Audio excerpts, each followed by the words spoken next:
Salut à tous et à toutes, donc c'est Cbit, c'est Bishop, pour aujourd'hui vous faire une vidéo plus ou moins longue, parce que ça fait longtemps que je vous en ai pas fait une, parce que j'attendais certaines choses, et aussi parce que, bon, dans un sens c'était à la fois volontaire et non volontaire. Volontaire dans le sens où j'attendais certaines choses, et non volontaire dans le sens où en fait ça a pris plus de temps que prévu pour avoir justement ce qu'il me fallait pour cette vidéo. Donc cette vidéo, qu'est-ce qu'il y aura? Il y aura plusieurs parties. La première partie concernera les Field Center, la comparaison entre les officiels de Konami et la version Field Center personnalisée. Donc voilà, les différences, les points positifs, les points négatifs. Ensuite, il y aura quelques petites infos en ce qui s'agit des conventions et autres, pour ensuite aller vers une petite ouverture de, de petits goodies Pokémon. Je pense que ça devrait en intéresser certains. Et ensuite, je vous présenterai la différence entre figurines officielles et figurines contrefaçon pour vous apprendre à les différencier. Principalement pour les Good Smile de la société Good Smile Company, qui sont les figurines les plus contrefaites existantes. Je vous montrerai comment reconnaître les vraies des fausses. Bien évidemment, je pourrais vous refaire d'autres vidéos de ce genre si ça vous intéresse et que ça vous plaît. Là, je vous présenterai la différence entre les vraies et les fausses sur une figurine du nom de Inuri du manga Guilty Claw. Comme ça, vous pourrez vous rendre compte. Alors, pour cette vidéo, je me suis procuré deux contrefaçons et une officielle pour vous montrer les différentes contrefaçons qui existent. Alors, il y en existe trois, je crois, de contrefaçons différentes, mais là, pour l'instant, j'en ai que deux, et c'est déjà beaucoup trop. Donc, on va commencer cette vidéo déjà avec les Field Center. Donc, c'est parti. Donc on commence, hein, donc déjà, hop, celui-ci.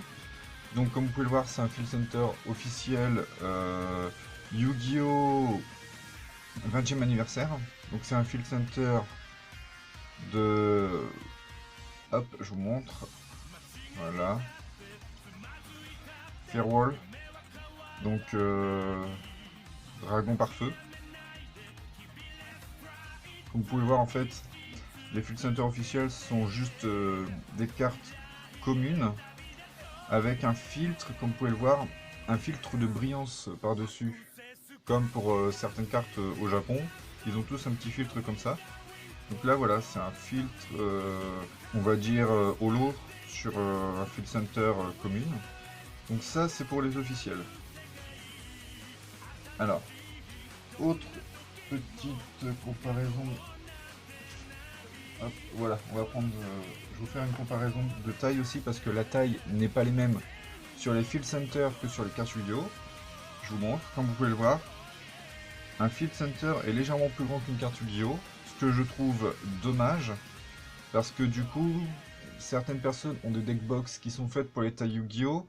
Et les Field Center ont une taille pour le moins, on va dire, Pokémon. Ce qui veut dire que pour les deckbox qui sont faites exprès pour Yu-Gi-Oh! Ce n'est pas évident de ranger le Field Center dedans. Donc ça c'est un point négatif. L'autre point négatif, comme je vous l'ai dit juste avant, c'est qu'ils sont juste communes avec un filtre holo par-dessus. Bon, c'est à la fois positif et négatif, hein, parce que certaines personnes aiment justement ce genre de filtre. D'autres préfèrent que la carte soit brillante. D'autres voudraient qu'il n'y ait pas de filtre. Donc voilà.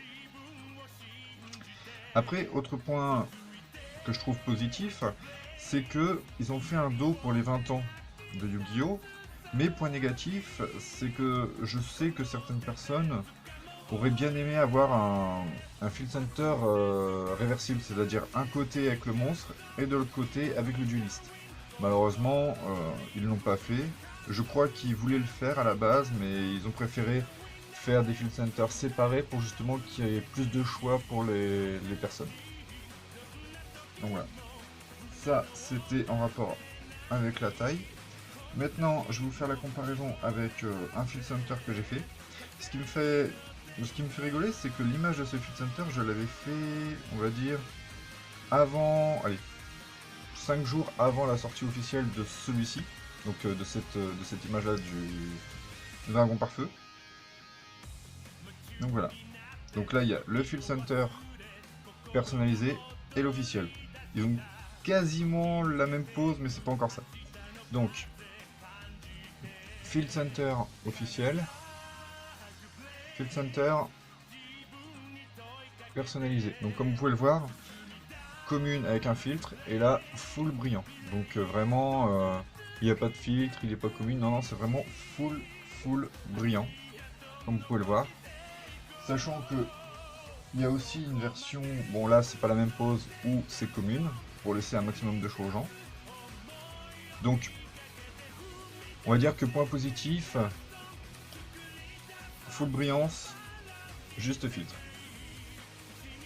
Donc voilà. Après la taille, et là j'ai pensé aux joueurs, c'est que là la taille des Field Center personnalisés ont la même taille qu'une carte Yu-Gi-Oh! Comme vous pouvez le voir. Voilà. Au moins les gens peuvent les ranger plus facilement dans leur deckbox sans qu'il y ait trop de soucis. Donc voilà. Petit dos. Alors là par contre pour les dos des Field Center, il y a plusieurs choix possibles. Et contrairement à Konami qui ne garde qu'un seul dos, là vous avez le choix. Vous avez soit personnalisé, soit vous avez les versions avec les dos Yu-Gi-Oh! Donc voilà. Donc soit personnalisé avec votre image, si vous en faites plusieurs, il n'y a pas de souci. Soit par exemple ceux qui n'en font qu'un seul, ça peut être le dos Yu-Gi-Oh! Mais sans le Yu-Gi-Oh! Sans le Konami pour éviter tout problème. Donc voilà. La différence, point positif et point négatif des Field Center officiels et version Field Center personnalisé. Donc voilà. Après il y a une petite... ce petit moteur là je vais le ranger. Donc ensuite autres petites nouveautés pour les Field Center que Konami ne fait pas. Donc là c'est un point négatif pour eux et un point positif pour les Field Center personnalisés. C'est les doubles Field Center. C'est-à-dire par exemple, dans l'espace où vous pouvez placer un Field Center en haut, vous pouvez largement, si vous le placez comme ça passe tout pile, parce que vous voyez que les zones défense de la zone extra monstre ne gênent en rien la position du Field Center. Pour ceux qui aimeraient avoir un Field Center de chaque côté et qui aimeraient bien que ce soit, que ça puisse s'assembler donc pour former une magnifique image, le point positif avec les personnalisés, c'est qu'on peut faire, voilà, sur commande, avec l'image que vous voulez, on peut faire des doubles Field Center qui s'assemblent lors d'un duel. Comme ça, pour, comment dire, rendre ça un peu plus joli, on va dire. Donc il y a horizontalement ou verticalement les images, il n'y a pas de souci. Comme je vous l'ai dit, c'est du personnalisable. Donc voilà. Moi par exemple là j'en ai fait un horizontalement juste pour le fun. Donc c'est du Cardcaptor Sakura pour ceux qui connaissent.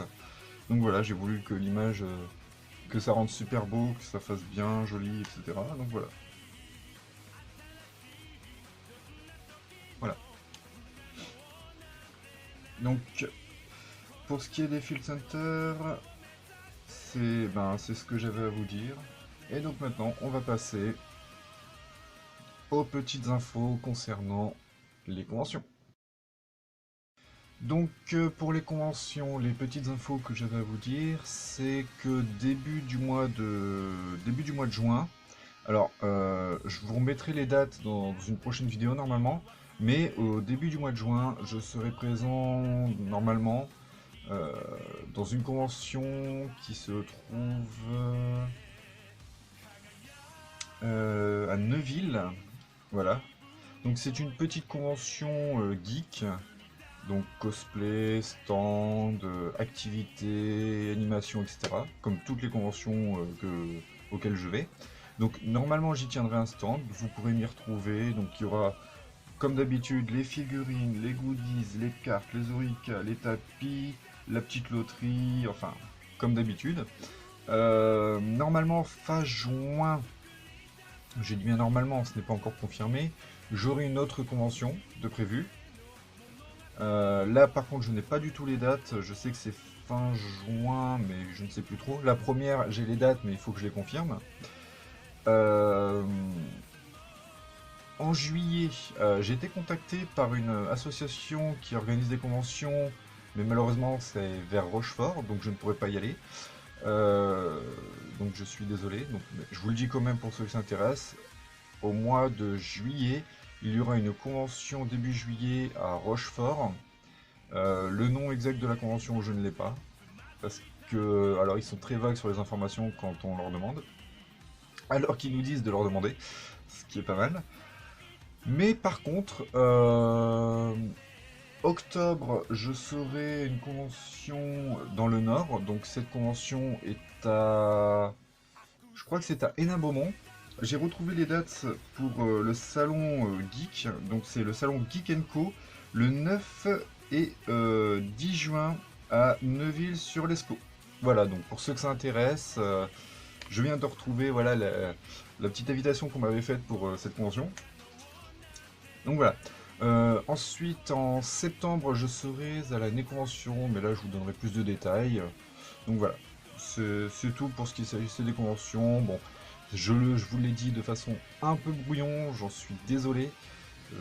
Disons que la reprise pour les vidéos est un peu dure, mais bon, je n'ai pas vraiment d'excuses, voilà. Donc c'est tout pour les conventions, et on va pouvoir passer à la suite.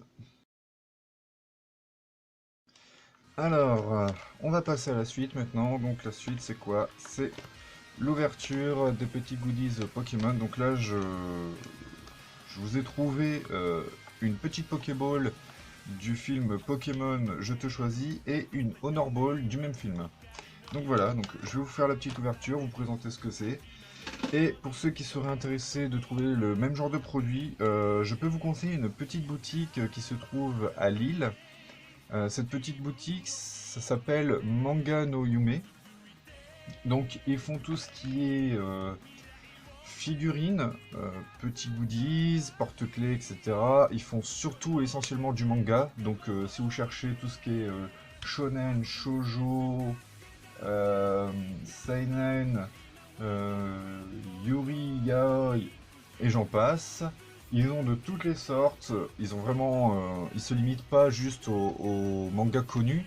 Ils font vraiment de tous les mangas, même les anciens. Vous pouvez même trouver de l'occasion, il n'y a pas de souci. Vous pouvez trouver ce que vous voulez. Une bonne humeur, c'est... Voilà, le gérant est super sympa. Donc si vous avez une question, n'hésitez pas, il vous répondra avec plaisir. Donc voilà, Manga no Yume. Je vous mettrai aussi l'adresse dans une prochaine vidéo parce que je prévois de vous faire une visite de cette boutique. Donc voilà, donc c'est parti, on va faire la petite ouverture. C'est parti. Hop.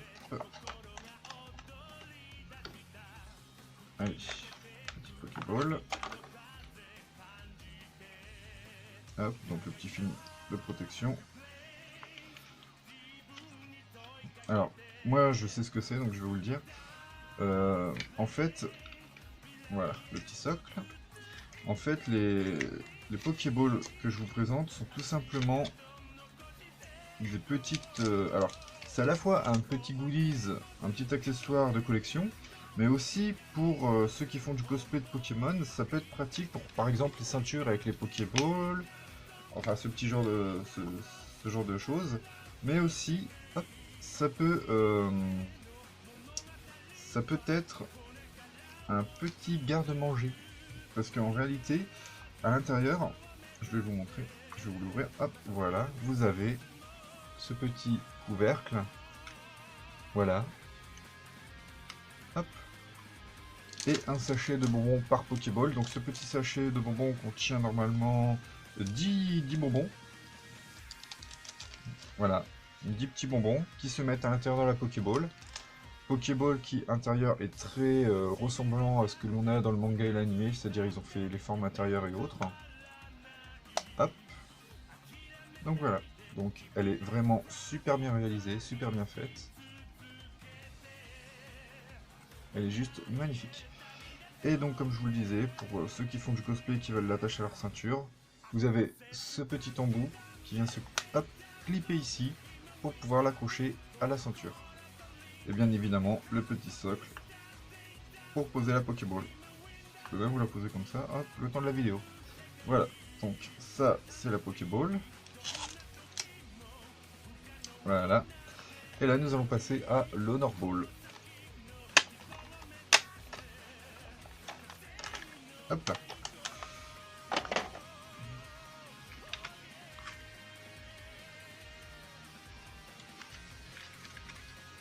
Donc pareil, hein, les bonbons je ne vais pas vous les ressortir, je pense que vous avez compris. Hop. Hop. Voilà. Et voilà la magnifique Honor Ball.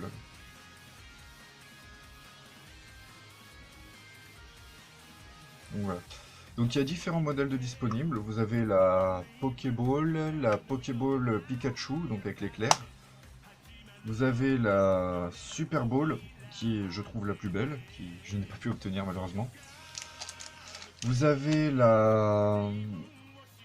Hop, je vous montre ça. La Hyper et la Master Ball. Donc ça, c'est pour la collection Pokémon Je te choisis. Il y a aussi la collection Soleil et Lune. Et il y a également la collection de Pokémon... si je me souviens bien, c'était Pokémon Or et Argent avec les Pokéballs de la compagnie du jeu, je ne sais plus le nom exact, où en fait vous avez une boîte complète de Pokéball, Honor Ball et de GS Ball. Et sinon il y avait aussi, ah voilà, ce pack qui est un autre pack qui était sorti en 2017. Et là où vous aviez en fait la Love Ball, la Feel Ball, la Chrono Ball, enfin toutes les autres Pokéballs de la seconde génération et début troisième. Voilà. Donc ça c'était pour ce qui touchait au Pokéball. Voilà, voilà. Donc maintenant nous allons pouvoir passer à la suite. Donc c'est parti. Donc pour cette suite de vidéos, je vais donc vous présenter des figurines. Donc hop, il y a celle-ci. Donc en fait c'est 3 fois la même. Là comme vous le voyez c'est ce que je vous disais. Donc une figurine de Inori. Donc voilà, de l'anime Gulchiclo. Donc je vais vous présenter la figurine. Enfin celle-ci hors de sa boîte. Mais d'abord, je vais vous montrer les deux contrefaçons que je vous parlais. Donc, j'en ai déjà sorti une pour gagner un petit peu de temps. Voilà. Donc celle-ci.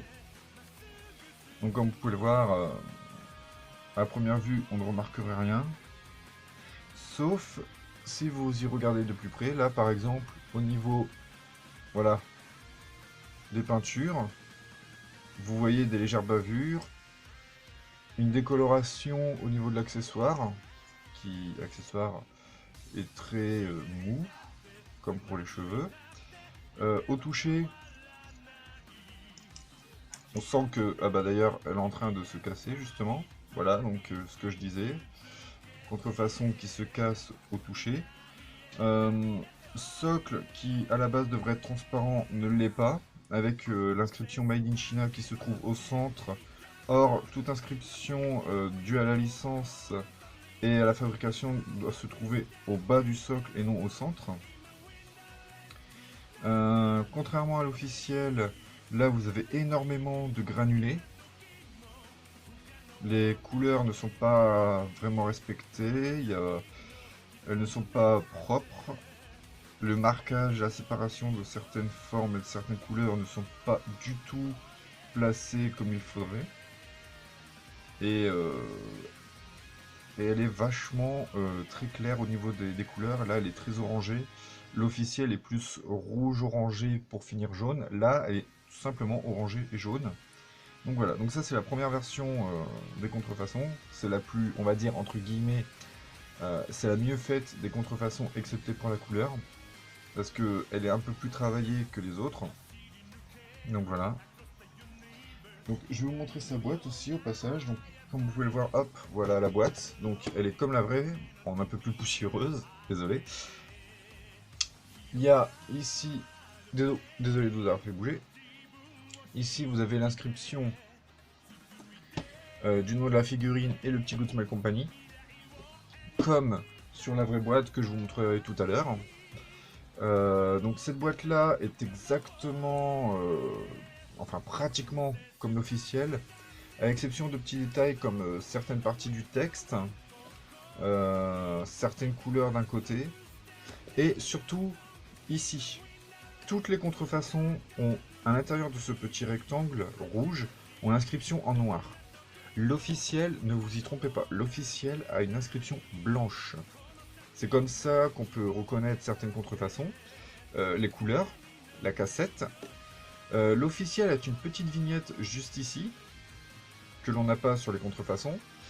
Et quand une officielle est importée, par exemple, en Angleterre, aux États-Unis ou en France, vous avez une petite vignette juste ici, d'à peu près, on va dire 3 cm sur 4, de Abyss Corp, qui s'occupe justement de tout ce qui est importation de figurines et autres du Japon.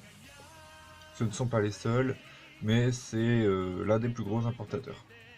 Donc voilà, donc ça c'est la boîte de la contrefaçon que je viens de vous montrer, que je vous ai ouvert avant la vidéo pour vous montrer. Ensuite, là, vous avez une autre contrefaçon, donc elle est encore à l'intérieur, comme vous pouvez le voir. Alors, d'ailleurs, quand vous commandez des contrefaçons, comme vous pouvez le voir, les boîtes se font défoncer, ne sont pas protégées du tout pendant le transport. Là, c'est la première version des contrefaçons, donc là, ils ont juste mis le nom, ils n'ont pas mis le Good Smile, ils en avaient rien à faire. Par contre, cette boîte est beaucoup plus foncée que celle que je vous ai montrée juste avant. Elle est d'ailleurs, je pense... Voilà, oui, c'est exactement ce que je pensais. C'est exactement le même coloris que sur l'officiel, mais avec certains détails en moins, comme le Good Smile qui ne se trouve pas ici, enfin voilà. Donc en fait, je me rends compte que s'ils mélangeaient toutes les boîtes des contrefaçons, ils auraient peut-être une boîte qui ressemblerait à la vraie. Après, on va pas leur donner d'idée, hein. Donc là, comme vous voyez, encore une fois, le texte en noir dans le carré rouge, pas de vignette holographique, pas d'autocollant Abyss Corp.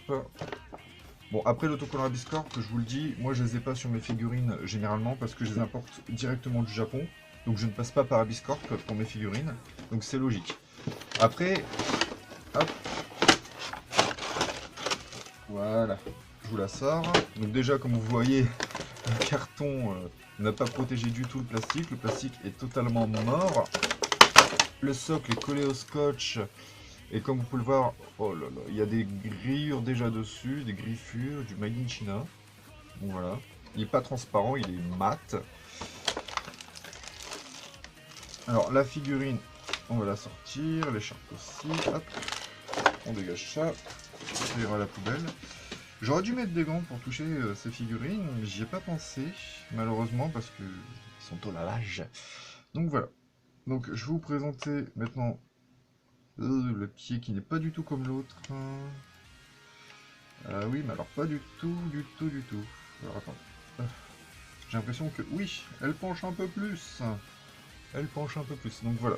Donc je vais vous présenter là cette deuxième contrefaçon. Donc celle-ci, ils ont essayé de la rendre brillante, un peu comme l'officiel, mais ils n'ont pas vraiment réussi. Au toucher, on sent qu'elle est cassante également. Les cheveux sont en caoutchouc, au lieu d'être comme celle-ci en PVC et comme l'original en PVC. Là, sur les premières versions, vous voyez que le cou des parties qui se détachent, hein, c'est très moche. Très très moche. Les collants, ils ont essayé de donner un effet vinyle qui n'est pas du tout réussi. Vous avez d'énormes bavures et des creux à certains endroits, des espacements qui se voient de manière flagrante. Je suis désolé par contre si la vidéo est floue à certains moments, c'est la mise au point du téléphone qui ne se fait pas. Là, le détail qui est juste creusé, qui n'est pas vraiment bien fait. Les nœuds, je vous en parle pas. Là, il y a moins de granulés, moins de bavures, mais ce n'est pas vraiment la bonne couleur. C'est beaucoup trop, on va dire, foncé.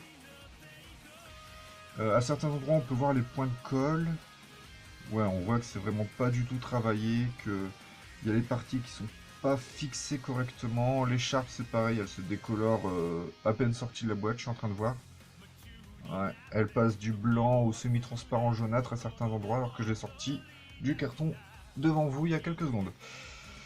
Donc voilà, ouais, donc c'est vraiment dégueulasse. Et l'arrière, je vous en parle même pas. On voit carrément qu'ils se sont pas foulés pour la peinture, ils ont débordé sur le dos. Et génial, là, je viens de me rendre compte qu'il y a un toucher gras à certains endroits. Donc voilà, donc deux contrefaçons, hop, pour ne pas vous faire avoir.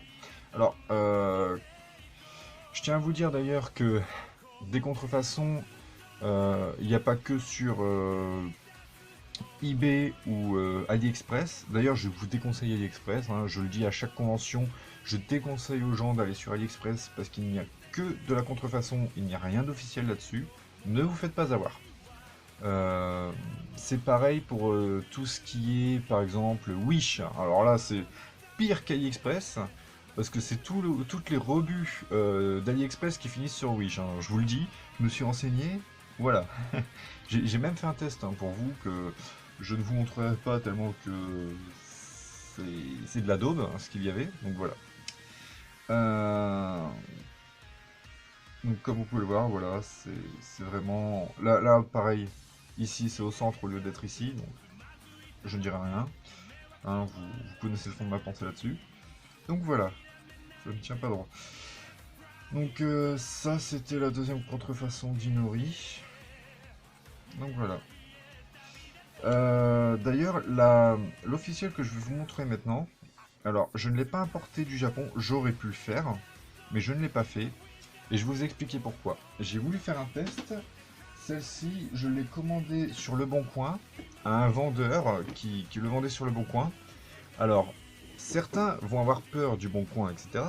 Sauf que parfois sur Le Bon Coin, vous pouvez aussi trouver de l'officiel. Il y a certains vendeurs qui vendent de l'officiel sur Le Bon Coin. Hein, je connais quelques personnes qui le font, je vous en conseillerai. Donc voilà, vous pouvez aussi trouver de l'officiel sur Le Bon Coin sans problème. Donc là, c'était pour le test, hein, j'ai fait confiance à ce vendeur. Et ben, je ne suis pas mécontent de lui avoir fait confiance parce que de ce que je vois, la boîte là est une vraie. Donc le petit Good Smile Company ici, le petit Good Smile Company juste là avec le nom de la figurine. Hop. Ici la vignette, comme vous pouvez le voir là. Le petit Abyss Corp de l'importation parce qu'effectivement ça a été importé par Abyss Corp. Ça le Outside Japan Only. Donc voilà. Donc, oups, désolé, je donne un petit coup dans la caméra. Donc voilà, donc là tout est respecté pour cette figurine au niveau de la boîte. Donc voilà, donc je vais essayer de vous l'ouvrir. Exceptionnellement, j'ouvre cette figurine d'Inori. Donc pour vous montrer ce qu'il y a à l'intérieur. Normalement, je ne devrais pas le faire, mais je fais une exception pour vous, pour cette vidéo, cette fois-ci. Allez, c'est parti. Hop. Donc comme je vous l'ai dit, j'aurais pu l'importer du Japon pour vous faire un exemple, mais j'ai préféré commander à un Français pour montrer qu'on peut aussi faire confiance à des vendeurs français. D'ailleurs, je tiens à vous signaler que, preuve qu'au Japon, il y a aussi des contrefaçons, celle-ci vient du Japon, hein, je précise. Je l'ai acheté sur un site d'enchères au Japon, à un japonais, et c'est une contrefaçon. Voilà.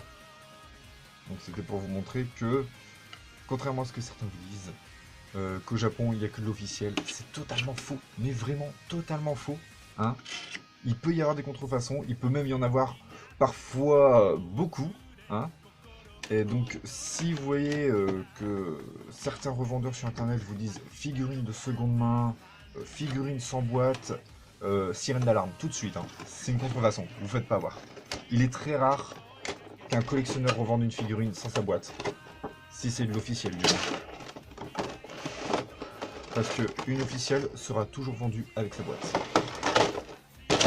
Sauf exception que la boîte a subi un dégât, qu'elle a été destroy, qu'il y a eu un incendie ou autre. Mais bon, généralement, s'il y a un incendie, la figurine ne survit pas non plus. Alors déjà, je suis très satisfait de ce que je vois là. Hein.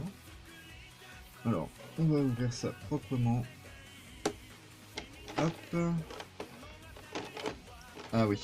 Alors, Contrairement à la contrefaçon, l'officiel possède 3 petits adhésifs de chaque côté. La contrefaçon n'en possède que 2.